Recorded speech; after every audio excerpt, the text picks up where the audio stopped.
Salutations à toutes et à tous. J'enregistre cette vidéo depuis Toulouse, en France, pour apporter mon soutien à l'organisation pour une dignité politique. Ce n'est pas anodin, je crois, que je vous fasse parvenir cette vidéo depuis la France, car ce pays est devenu depuis quelques années l'épicentre de ce qu'on pourrait appeler une nouvelle internationale francophone de la suprématie blanche. Internationale de la suprématie blanche qui, depuis Paris, se connecte à la communauté française de Belgique, se connecte au Québec, affirmant partout le même ensemble d'obsessions. L'islamophobie, bien sûr, la réaffirmation d'une histoire coloniale qui place les Européens blancs en position de porteurs des flambeaux de la civilisation et de l'universel. Et évidemment, un mépris consommé des droits et des intérêts des minorités. Face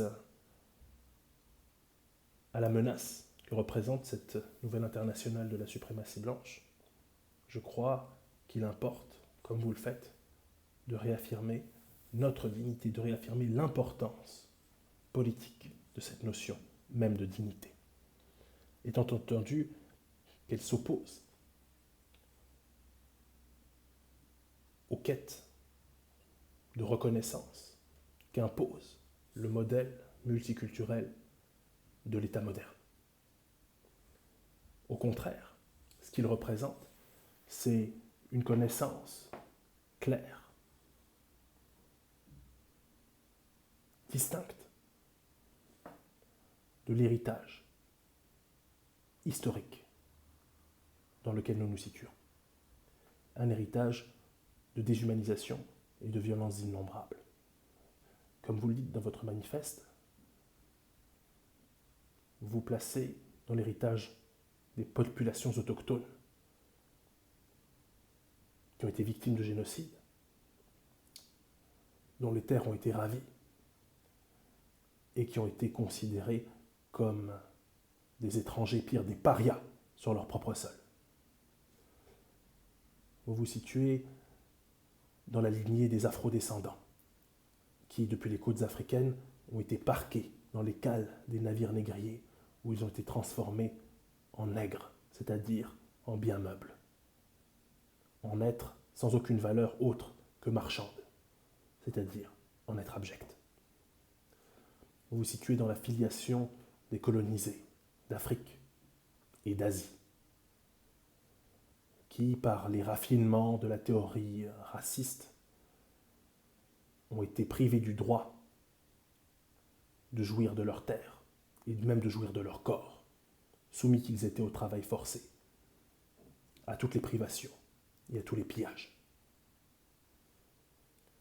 Le racisme, explique Fanon, le racisme et culture, n'est pas autre chose que l'expérience vécue existentiellement de l'impérialisme.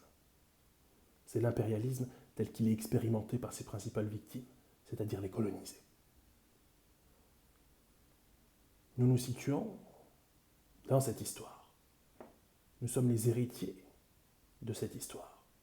Cette histoire qui a constitué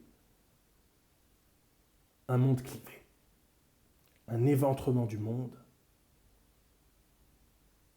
où le nord global, ce monde blanc, dépositaire des pouvoirs et des richesses, s'oppose au sud global, ce monde qui a été théorisé et racialisé comme peuplé d'êtres abjects. Dans votre manifeste, vous vous présentez comme au nord, ceux venus du sud. En cela, votre dignité, je crois, est la même que la mienne, c'est-à-dire celle d'être conscient, d'affirmer la conscience, d'être issu de cette histoire, d'être issu de cette trame historique qui n'est pas négociable. Et elle l'est d'autant moins qu'elle est également chargée d'émouvants moments de révolte, de victoire, de lutte sans trêve contre cette suprématie blanche qui a accompagné les premiers moments de la modernité dont nous payons encore les frais aujourd'hui.